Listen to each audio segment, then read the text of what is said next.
President-elect Trump is ready to take office in 5 days, and a big agenda item for him this year will be reauthorizing those Tax Cuts and Jobs Act and getting the economy back on track. Joining us right now to talk about this and more is former House Speaker Paul Ryan. He is the chair of Teneo and a partner at Solomir Capital. And Paul, thank you very much for being here. Good to be back. Today. Happy New Year. I want to talk about a lot of things and what your expectations are, but I know you've got your focus on the tax cuts bill and whether that will be reauthorized coming up this year. That was something you had fought for. I think you've called it your white whale. It is. It was one of my biggest goals in Congress was to do tax reform. It's coming up for reauthorization. We couldn't make everything permanent. We made the corporate side permanent. This is the individual side, but it affects a lot of businesses. And when you have these kinds of tight margins like you do in the House and you're doing reconciliation, it is going to be a tough needle thread. That's why, to me, Republicans need to stay unified. Look, I want to see Trump succeed. I wish him well. If he succeeds, we all succeed as a country. And there's all of this optimism that's coming through the country. We just at Teneo, we surveyed 700 global CEOs and investors representing $10 trillion in market cap. It's a 32-point swing in optimism. But from when? A year ago? From a year ago. So that kind of optimism will manifest itself if Congress delivers on these policies. That means this reconciliation bill has to pass. It is going to be very hard to write.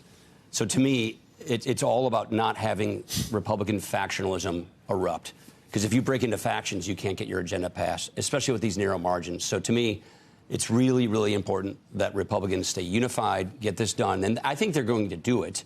It will take a while. It's a sequence of bills. You first have to build your baseline, pass your budget, then do reconciliation. But fastest they could probably do this is probably July. But there's been this idea for one big, beautiful plan that that Mike Johnson and I think the Ways and Means Committee were kind of favoring one big plan to put all of this together instead of using reconciliation twice, which you have the opportunity to do this year. Kim Strassel from the Wall Street Journal says not doing it twice, not using that gift is like flushing this gift down the toilet. I did it twice in 2017. I spent my whole career in Congress working in the reconciliation law. It's actually Should it be one or should it be two? I'm for whatever Mike Johnson and John Thune think it needs to be to get the agenda passed. I think they think it's different. I think they have different viewpoints. It's because John Thune has a really nice cushion relative to the House. He's got a 53-seat Senate.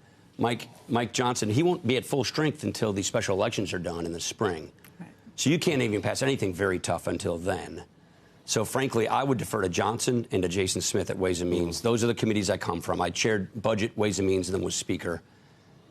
I would defer to those guys as to what they think is necessary to pass it. And I think they're probably right. One big, beautiful bill with immigration reform, but border control and tax cuts is probably the way to go. You know I love you, and I like to needle you and stuff. But. You know I love you. Comma. So now you're calling for unity. I am calling for unity. Well, that's nice. Yeah.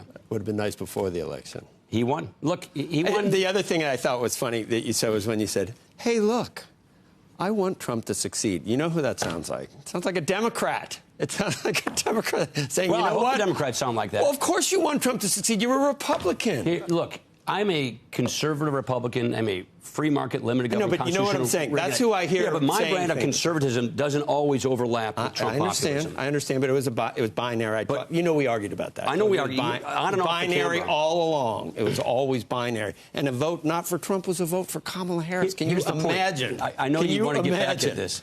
Here's the point.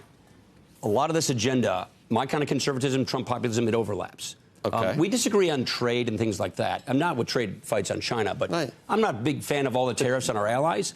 But the point is, all this other stuff, the tax policy, the border policy, the deregulatory policy, very good for America, very good for the economy. Don't sacrifice the good for the perfect. It only gets done if Republicans stay unified. And I think it's important that Republicans stay unified. Okay. Do you think they will stay unified? I do, but it's going to be a challenge. I've watched Congress erupt into factions more often than not. And when Mike Johnson's dealing with such a razor-thin majority, you have no margin. So that's why Joe is giving me, he's riding me here because I think it's really important. I wasn't right. I just think it's funny when you come on and say, hey, look, I want Trump to succeed. That sounds like what Democrats say. The man won. Look, he probably won the biggest political comeback in history. I don't know. I'm not familiar with the Grover-Cleveland race, but this is probably tops that one. And you can say, we have people saying 1%. But all 7 swing states. But you know he doesn't what need any help, Andrew.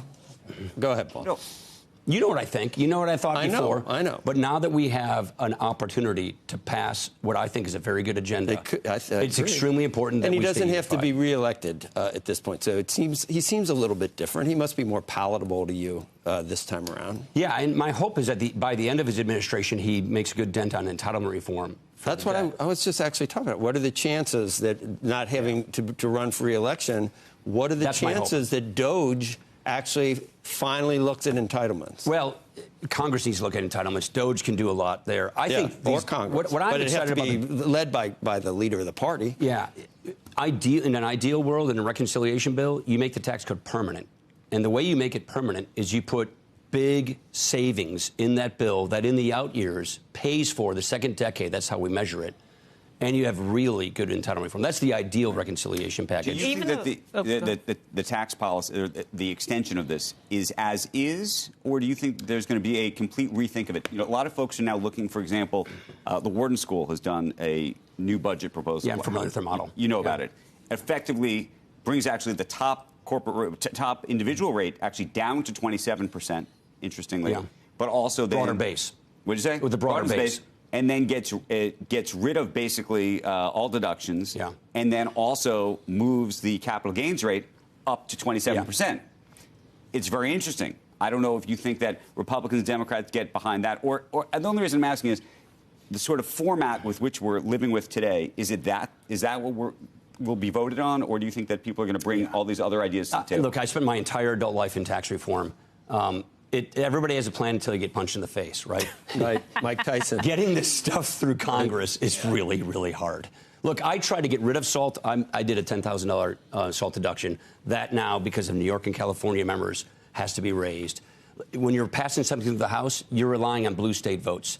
The Senate, they don't have blue state people. So it's a totally different dynamic. Quick answer to your question is I think they're going to stick with the plan as it is. I don't think they have the vote margin to go comprehensive, different tax reform. Stick with the plan as it is, make some modifications, get it passed. To his point, the DOJ guys, first of all, those guys could do a lot to help digitize government, to bring sort of modern technology, because they're technologists, to making government and its payment rails and all of those things work much better. So I think there's a case for optimism there. But to my point is, if the way reconciliation works, if you want to make this tax code permanent, and certainty is a big deal for the economy, then you combine it with real savings that accrue in the out years and get yourself some nice debt reduction on top of it. That's the ideal.